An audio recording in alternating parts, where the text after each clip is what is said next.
Welcome to Out with Dan, the podcast that spotlights and examines the voices of LGBTQ+ authors, characters, and our allies. Together, we lift our voices and we tell our stories. I'm Dan White. Join me as I chat with this week's author.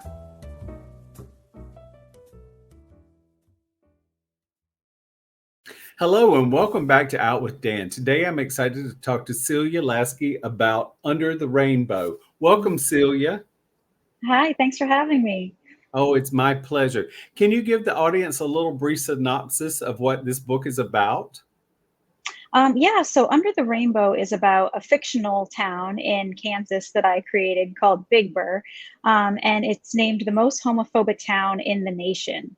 And so a queer task force is sent in to try to help them be better.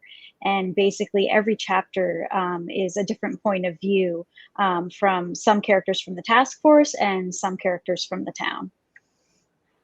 That was it. So in a lot of ways, it's like reading a whole bunch of little short stories, even though they're all Yes. intertwined. And it's really quite lovely. And I this is a compliment, or at least meant as one. You have all the feels and all the emotions. It's so on the page, because whether it's from the task force or the townspeople, you give us exactly what they're feeling. And as a reader, I was totally invested. Did that take a lot of mapping, or how did that work out? Oh my goodness. Listen, now that I have written a bunch of novels and most of them have one main character and they generally go linearly in time, I would never write a novel in stories again. It's so hard. It's so hard. And the funny thing is that when you're a young writer, all you're trained to write is short stories. So no one ever teaches you how to write a novel. I took probably dozens of writing classes before I went and got my MFA. Then I got my MFA, not a word on how to write a novel. So I was like, okay, I guess I'm going to write a book made up of linked stories because that's literally all I know how to write. But now that I've done the typical novel, I can tell you it's actually easier, which I never would have thought. Well, I'm sorry that it's easier now, but I'm so glad you took the time to take the hard way in on the first one, because I really did. So I'm curious, are you from a small town or a large town originally? I am, yeah, a small town, and definitely the rural part of that small town, because there's parts. I'm from Brunswick, Maine, which is not the most rural place. Like Bowdoin College is there, which some people know, but we definitely lived sort of out in the boony part of Brunswick. And my grandmother lived across the street growing up, and that's the house that my dad grew up in. And there are just generations and generations of my family who have lived in that part of Maine. So yeah, I was definitely pulling a lot from those rural roots. Well, I noticed a lot of what I would say I saw growing up in the South in this as well. And of course, you would see the same thing in Kansas as well, because when you're talking about a small town, people are interlinked. And I think that's the thing about this book that is so much fun, is the townspeople are interlinked, but so are the people from the task force. And it's unique how the longer the task force stays, the more knitted up they become, because that's human nature, right? Right. So there's a couple of characters I want to talk about. I do want to ask you, did you have a favorite to write? Well, probably my favorite ended up being Gabe, because we go back to him for an extra story. And so I got to see his arc complete a little bit more than everyone else. And I just felt a lot of empathy for him, So yeah, he probably ended up being my favorite. Well, I can understand, I honestly just fell in love with him. There are things that he does that I felt that you hit the nail on the head with. And I'll give a few examples, not giving anything away, but he's in a marriage, and he realizes he has feelings for men, and he knows he's had that his whole life. But as so sadly, a lot of people do. They think if I get married, I'll be able to suppress this. And of course, as Right. time goes on, he's just unhappy. But he does some things that I really love. I mean, he goes and sits in a deer stand for long periods of time. And I'm a big believer in nature heals us. Sometimes we Mm, really to get out of our mind, we have to see that nature works with or without our interference. And I loved that totally. about Gabe. And of course, I will give a Mm. little spoiler away. Gabe has a happy ending, which is really, really quite lovely. I love that happy ending. Yeah, yeah. I was sort of going back and forth the whole time editing the book about, how we were going to end it. Do we want to end on something uplifting or maybe not? And I think this sort of struck the right balance. I agree. I agree. Because we have a Christine. So tell the audience who Christine is, because, Christine is that person everybody wants to shoot an arrow at, I think. Yeah, and that was an interesting challenge writing a character like Christine and finding empathy for her too, because you have to, when you embody these characters. But yeah, Christine is a local of Big Burr, and she is not happy at all that the task force has arrived. That's just a mild way of putting it. Um, and the way that I was able to find my way into this character is I was doing research about like the actual psychological roots of homophobia. And I came across one study that said that in some cases it might actually be jealousy and not necessarily about the sexual orientation part, but the freedom part. That when you're queer, there you just have a lot of freedom from the social structures that a lot of straight people don't have. We're not as expected to get married, buy a house, have kids, sort of follow those predictable steps. And I think with Christine, there was certainly a pretty good amount of jealousy that, these people were able to have a more free life than her. And with Christine also, Christine becomes sort of the angry voice, the toxic voice of the small community.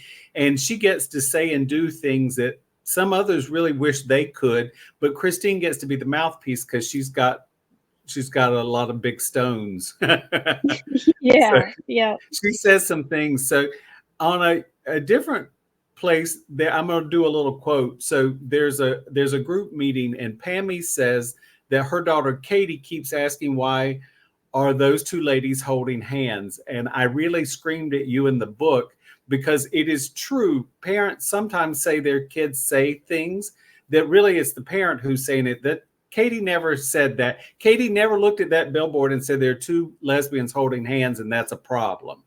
Only Right. adults say that thing. Children just see two happy people. And I love that you brought that in, because I was like, it made me angry because I knew she was lying, but that Mm. was a great thing that you did, because it's a true emotion there. Yeah, parents do that a lot. My kid is uncomfortable with XYZ, and it's like, no, they're not. No, they're not. Children are the easiest placated individuals on earth. As long as you're Yeah, good to children, children are good to you. That's just the way it works. yeah, I agree. So I think my favorite character was Elsie. And I think the Oh, reason she was interesting. yeah, because, well, and so I think I might have alluded to this to you earlier. So I'm such a big feminist and supporter of women's health issues and women having the ability to make their decision. And I felt Elsie was not able to make that decision. And I had such empathy for her, because she describes what her life was like, and then she describes how her children have sort of abandoned her, and she doesn't always get the connection that she had anything to do with that. And Mm, I just, I ended up coming to love Elsie, because at the end of her story, she tries to make some things right, probably not the right way around, but at least I felt like Elsie had a nice arc in that. mm, well, thank you. Yeah. She also says something else that I made a note of, because I love the fact that she says Harley's non-binary world, or gender fluidity maybe, was like a fulcrum on a seesaw. And I was like, of course, I had to go to the dictionary to look up what a fulcrum really was. I assumed it was the bar in the middle. Yeah.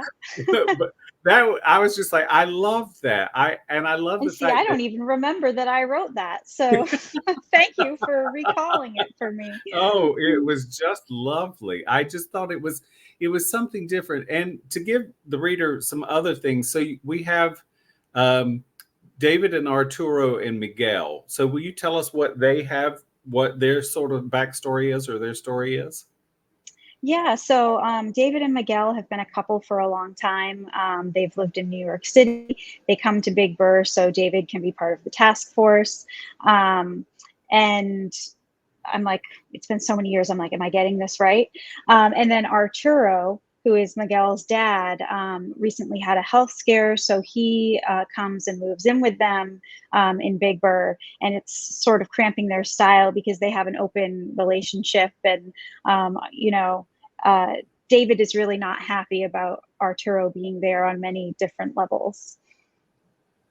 It's and I loved that. I loved what you did with the David and Arturo because David, and it's I think it's understandable. Not everyone wants to be a caregiver. I That's not my bag in this life. I can tell you all of my friends know and love me, but they know I will never be the caregiver. I didn't get that gene at all. So I mean, I saw that Mm. in David and I'm like, not everyone gets that. Yet he and Arturo, Miguel's father, they forged such a unique friendship in the fact that they sort of step around the issues they have with each other and yet become very loving with each other. And I loved that.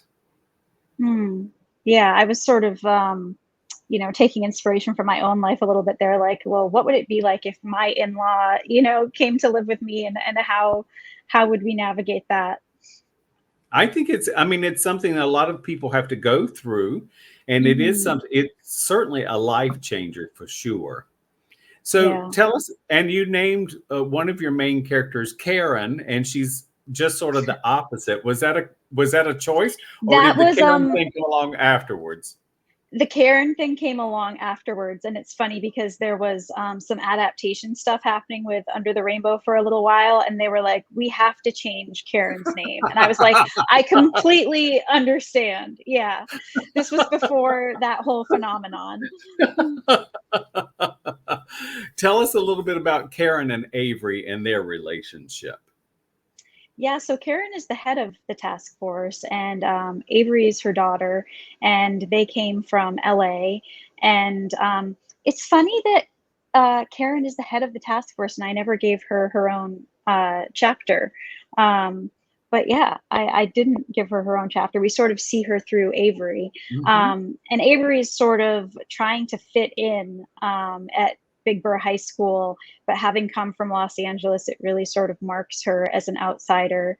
Um, and she also sort of feels like an outsider in her own family because she gets this sense that Karen really wants her to be gay. But at this point in time, she thinks she's straight. She's attracted to guys. So that's sort of a big component of that chapter as well. And Avery is such a unique character in the fact that she's one of the younger characters, and we see through her eyes how it is that she is having to adapt to a life she doesn't really want at all.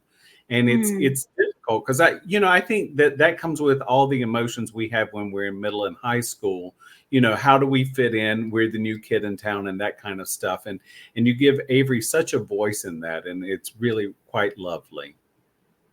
thank you. Yeah, I was hoping that I would be able to nail a teenage voice because they speak so differently from us now, and I just really wasn't sure if I was going to be able to have a believable tone of a teenager. So thank you.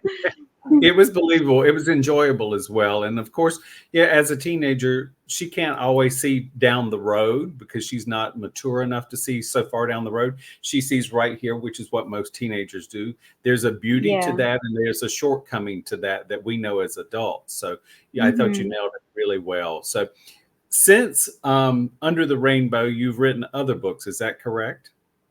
Yes, I have one that's out now. It's called So Happy for You. And that one is about a maid of honor named Robin, and she's a lesbian. And her best friend from childhood, Ellie, is getting married, and she becomes a bridezilla, sort of to the point that Robin is fighting for her life by the time the wedding weekend rolls around. So it's a little bit of like a thriller especially toward the end. Yeah, it was quite a lot of fun to write because I just am not really a fan of the wedding industrial complex. So it was fun to just kind of take a giant dump on that for 250 pages. I love it, and I love thrillers, so I'll definitely check that out. I think that's wonderful. Thank you. Do you have a website or social media you would like to share? Sure. My website is celialasky.com. Pretty simple to remember. And I'm not really active on any social media right now. I probably will be before my next book comes out, but it probably doesn't even make sense to share the social media right now. All right. Well, if anyone's looking for you, they can find you through your website, obviously. Yep. Yep. Thank you. Thank you so much for joining me, Celia. This has been a great deal of fun for me. Thank you. And thank you. Me too. It was nice to revisit the book. It's been quite a long time. Thank you for joining me for this week's episode of Out with Dan. You can find more information about this podcast and its host at outwithdan.com, on Twitter at OutWithDan, and on Instagram and Facebook at GoOutWithDan. This podcast is hosted by Authors on the Air Global Radio Network, and the theme music is provided by bensound.com. Join us again soon for the next episode of Out with Dan.